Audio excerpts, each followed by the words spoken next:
의를 위하여 박해를 받은 자는 복이 있나니 천국이 그들의 것임이라. 아멘. 오늘 말씀의 제목을 따라하십니다. 의를 위하여 박해를 받은 자는 복이 있습니다. 예수님께서 말씀하신 8가지 복, 마지막 시간인데요. 저는 오늘 설교를 준비하면서 평소보다 훨씬 힘들었습니다. 왜냐하면 이 박해라는 내용 때문이죠. 우리가 별로 좋아하지 않는 단어 아닙니까? 박해. 축복이나 소망이나 위로나 승리 이런 내용은 우리가 좋아하는데 박해 그러면 좀 당기지가 않는 것이죠. 하지만 여러분 마음과 귀를 닫지 마시고 오늘은 푹 자야겠다 그러지 마시고 말씀에 집중하셔서 이 팔복의 유종의 미를 거두시기를 바랍니다. 하나님께서 주시는 귀한 메시지가 있을 것입니다.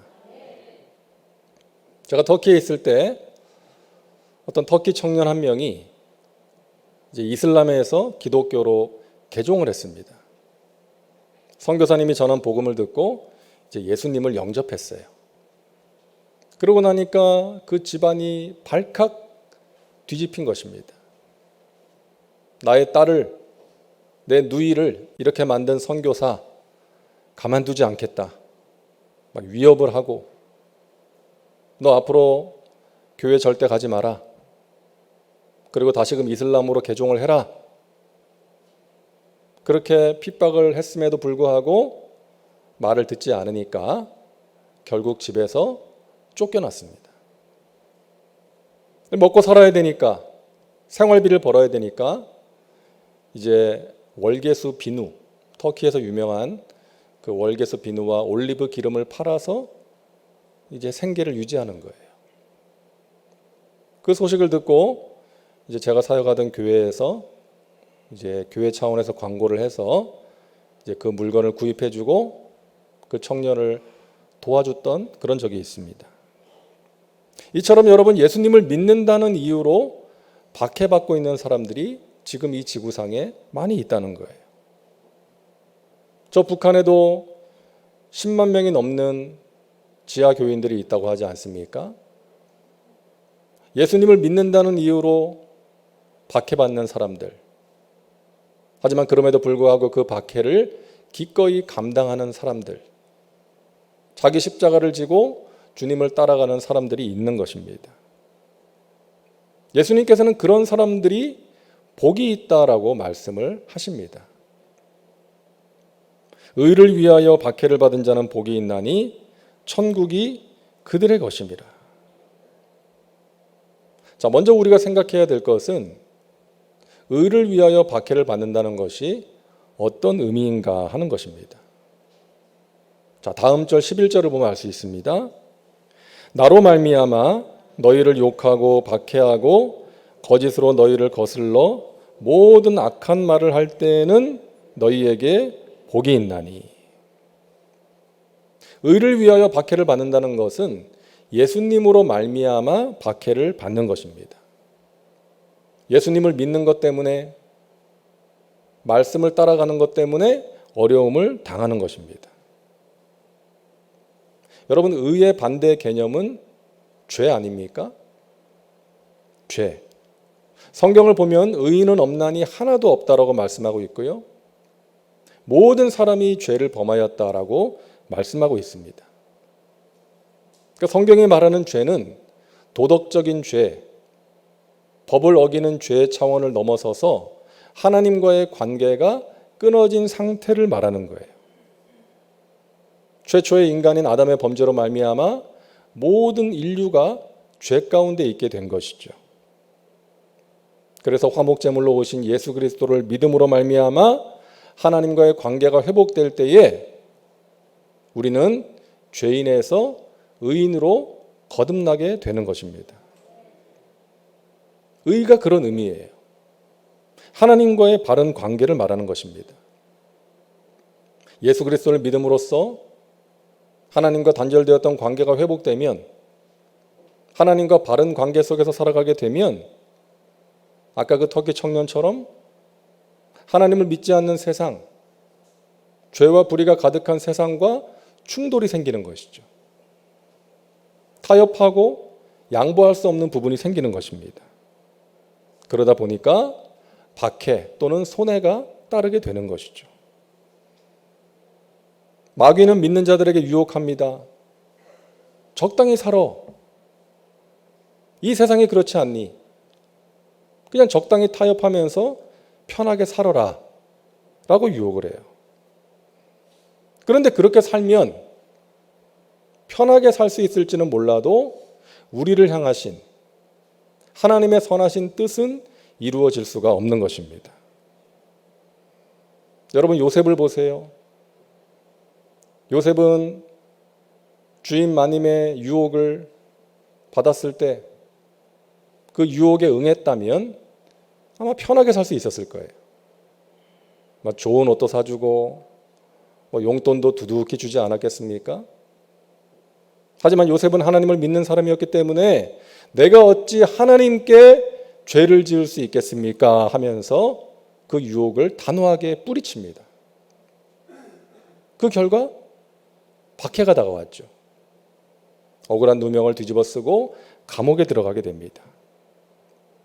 하지만 결국 하나님께서는 그런 요셉을 통해서 만인을 기근에서 구원하시는 하나님의 뜻을 이루신 거예요. 여러분, 그래서 우리는 하나님과의 바른 관계 속에서 하나님의 말씀을 따라 살아가야 될 줄로 믿습니다. 그렇게 사는 게 힘들어도 그렇게 살아갈 때에 우리의 삶 가운데 하나님의 선하신 뜻이 이루어지는 것입니다. 저는 말씀을 준비하면서 생각을 해봤는데요. 나에게는 예수님 때문에 받는 박해가 있는가? 의를 위하여 내가 박해를 받고 있는가 생각을 해봤거든요.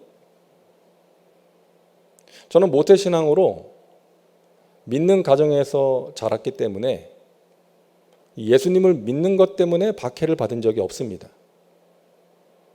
오히려 열심히 믿지 않는다고 야단을 맞았죠.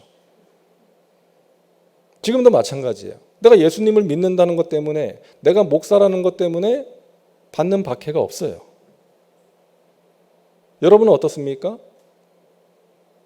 예수 믿는 것 때문에 당하는 박해나 손해가 있나요? 간혹 보면은 믿지 않는 가정에서 이제 혼자 신앙생활을 하느라고 마음고생을 하는 분들이 있고, 또 직장이나 사업장에서 이 믿음을 가지고 믿음을 지키기 위해서 좀 이런저런 신경 쓰이는 일들을 경험하는 분들은 있을 수 있겠지만 박해라고까지 하기는 어렵지 않을까요? 자, 그렇다면 오늘 말씀은 우리와 상관이 없는 말씀인가? 그냥 듣고 흘려버려도 되는 말씀일까요? 그렇지 않다는 거예요. 여러분, 오늘 말씀은 우리에게 너무나 중요한 말씀입니다. 왜냐하면 천국을 소유하는 문제이기 때문이에요.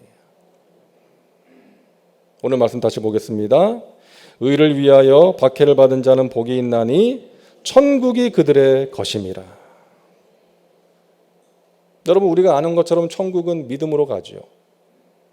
근데 그 믿음이 구원받을 만한 믿음, 진정한 믿음인가 하는 것을 어떻게 할 수 있느냐? 의를 위하여 박해를 받을 수 있느냐 하는 거예요. 어떤 어려움이 있어도 내가 예수님을 버리지 않고 따라갈 수 있느냐 하는 것입니다. 예수님을 믿는 것 때문에 사람들에게 따돌림을 당하고 듣기 싫은 소리를 듣고 내가 어떤 불이익을 당한다 할지라도 예수님을 버리지 않을 수 있느냐는 거예요. 그것을 나의 십자가로 알고 기꺼이 감당할 수 있느냐? 이것이 진정한 믿음을 구별하는 잣대라는 것입니다. 우리가 저 북한의 크리스찬들이나 터키의 크리스찬들처럼 어떤 심각한 박해를 당하는 일은 없겠지만 우리가 살아가는 삶의 현장에서 예수님을 믿는 것 때문에 우리 믿는 사람으로서 어떤 갈등을 느끼고 고민을 하게 될 때가 있지 않습니까? 그럴 때에 타협하지 않고 당당하게 기꺼이 믿음으로 그것을 감당하는 복 있는 사람들 되시기를 주님의 이름으로 축원합니다. 예수님께서 그것을 말씀하시는 거예요. 예수님께서 말씀하신 8가지 복 중에서 첫 번째 복과 오늘 8번째 복의 내용이 같지 않습니까? 첫 번째 복이 뭐였어요? 심령이 가난한 자는 복이 있나니 천국이 그들의 것이며, 오늘 8번째는 의를 위하여 박해를 받은 자는 복이 있나니 천국이 그들의 것임이라. 복의 내용이 같아요. 자, 그런데 이 8가지 복 중에서 이 2가지는 현재 시제로 되어 있습니다. 현재 시제. 다른 것들은 다 미래 시제로 되어 있거든요. 앞으로 주어질 복, 앞으로 다가올 복인데 이 2가지만 현재 시제로 되어 있어요. 다시 말해서 여기서 말하는 천국은 우리가 현재에 경험할 수 있는 천국입니다. 하나님의 뜻이 우리의 삶 가운데 이루어지는 거예요. 하나님께서 우리를 다스리시고 우리의 가정을 다스리시고 우리의 교회를 다스리시는 그 하나님의 통치를 경험하는 것입니다. 의를 위하여 박해를 받는 사람, 예수님을 믿는 것 때문에, 하나님의 말씀을 따라 살아가는 것 때문에 어떤 손해가 있다 할지라도 기꺼이 그것을 감당할 수 있는 사람의 삶에 하나님의 뜻이 이루어진다는 것입니다. 그런 사람의 삶에 하나님께서 함께 하셔서 하나님께서 친히 역사하시고 다스려 주시는 하나님의 나라가 임하게 된다는 것입니다. 여러분, 다니엘이 그랬잖아요. 다니엘은 이스라엘이 바벨론의 지배를 받을 때에 바벨론의 포로로 끌려갔습니다. 그런데 똑똑하고 총명해서 특별히 선발이 돼가지고 바벨론의 왕궁에서 교육을 받으면서 일을 하게 됩니다. 이건 그 당시에 바벨론의 정책이었어요. 피정복 국가에 이제 똑똑한 젊은이들을 선발해서 이제 자기 나라를 위해서 일을 하게 만든 것입니다. 그런데 여러분 생각해 보세요. 포로로 끌려온 사람이 왕궁에서 일을 하게 되었으니까 얼마나 큰 특권입니까? 출세의 기회를 잡은 거예요. 그런데 문제가 생깁니다. 그 당시 왕궁에서 먹는 음식 가운데 이방신에게 바쳐졌던 음식이 있었던 거예요. 이방신을 제사하는 그 제사에 쓰여졌던 고기를 먹어야 되는 거예요. 그것을 먹는다는 것은 간접적으로 이방신을 예배하는 행위이기 때문에 다니엘은 그 음식을 먹지 않기로 결심을 합니다. 뜻을 정했어요. 자, 그러자 하나님께서 다니엘을 도와주십니다. 놀랍게 역사하시죠. 먼저는 좋은 사람을 만나게 하십니다. 다니엘이 자기를 관리하는 책임자인 환관장에게 자신의 뜻을 전하잖아요. 그러자 환관장이 걱정을 합니다. 야, 네가 무슨 말 하는지는 알겠는데 왕이 지정해준 음식을 네가 먹지 않아서 얼굴이 초췌해지면 왕이 나에게 책임을 묻지 않겠냐? 내 목이 달아날 수 있지 않겠냐? 걱정을 하니까 다니엘이 그러죠. 예, 그렇죠. 맞습니다. 그러니까 앞으로 열흘 동안 테스트를 해보시고 그때 결정하시죠. 열흘이 지났는데 다니엘의 얼굴이 다른 사람들보다 더 좋은 거예요. 채식의 효과가 아니라 하나님께서 역사하신 결과였던 것이죠.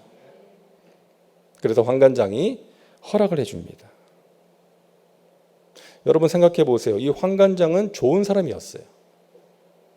다니엘이 그런 이야기를 했을 때 묵살해 버릴 수도 있었지만 무시해 버릴 수도 있었지만 그렇게 하지 않고 그의 이야기를 들어주고 결국에는 허락을 해준 거예요. 이처럼 우리가 하나님의 뜻을 따르기로 결단하고 하나님의 말씀을 따라 행하면 하나님께서 우리를 도와주시는데 좋은 사람을 통해서 우리를 도와주시는 것입니다. 사람을 만나게 하시고 사람을 붙여주시는 거예요. 그것으로 끝나지 않습니다. 하나님께서는 다니엘에게 모든 환상과 꿈을 깨달아 알 수 있는 지혜를 주셨어요. 그래서 다니엘이 그 느부갓네살 왕의 꿈을 해몽해주고 벨사살 왕이 본 그 글씨도 해석을 해줍니다. 여러분, 하나님의 뜻대로 살아가는 사람들에게 하나님께서 지혜를 주시고 분별력과 판단력을 더해 주시는 것입니다. 뿐만 아니라 다니엘의 정적들이 계략을 짜가지고 다니엘을 죽이려고 할 때 다니엘은 그것을 알고서도 평소에 하던 대로 하나님께 기도를 드립니다. 그러함으로 박해를 받게 되었죠. 사자굴에 던져집니다. 그때 하나님께서 역사하셔서 사자들을 고양이같이 만들어 주셨어요. 다니엘을 지켜주신 거예요. 사랑하는 여러분, 우리가 하나님의 뜻대로 살아갈 때에 믿음을 지키고 하나님의 말씀을 지켜 행하면서 살아갈 때에 이 세상 속에서 우리가 어려움을 당할 수 있지만 하나님께서는 그런 우리를 절대로 버려두지 않으시고 구원해 주심을 믿으시기를 바랍니다. 구원해 주시는 거예요. 그리고 그 일로 하나님께서 영광을 받으시고 사람들에게 하나님의 살아계심을 보여주는 귀한 통로로, 도구로 우리를 사용해 주시는 것입니다. 여러분, 그 복을 꼭 받으시기를 바랍니다. 여러분의 자녀들이 그 복을 꼭 받게 되기를 바랍니다. 하나님, 우리의 자녀가 다니엘처럼 이 세상이나 세상의 것들이 아니라 하나님을 사랑하게 하여 주옵시고 이 세상의 방식을 따라 살아가는 것이 아니라 하나님의 말씀을 따라 살아가게 하셔서 하나님께서 높여주시고 함께 하시고 어려움을 이기게 해주시는 그것을 경험하고 주위 사람들에게 그 하나님을 보여주는 축복의 통로로 살게 하여 주시옵소서. 우리 사랑하는 자녀들이 이 복을 꼭 받게 되기를 간절히 바랍니다. 자, 그런 사람이 받게 될 하늘의 상이 크다고 말씀하세요. 우리 찬양대가 찬양한 것처럼 기뻐하고 즐거워하라. 하늘에 너희의 상이 크도다. 의를 위하여 박해를 받을 때 하나님께서 그렇게 만들어 주신다는 거예요. 나로 말미암아 너희를 욕하고 박해하고 거짓으로 너희를 거슬러 모든 악한 말을 할 때에는 너희에게 복이 있나니 기뻐하고 즐거워하라. 하늘에서 너희의 상이 큼이라. 여러분, 이 세상의 상도 얼마나 좋아요. 상을 받으면 우리의 마음이 즐겁고 기쁘고 인정받았다는 그 만족이 있는 것이죠. 학교에서 받는 상, 또 직장에서 받는 상, 뭐 승진이나 성과급이 상 아니겠어요? 그 상을 받기 위해서 열심히 공부를 하고 열심히 일을 합니다. 여러분, 이 세상의 상도 좋은데 하늘의 상은 얼마나 좋을까요?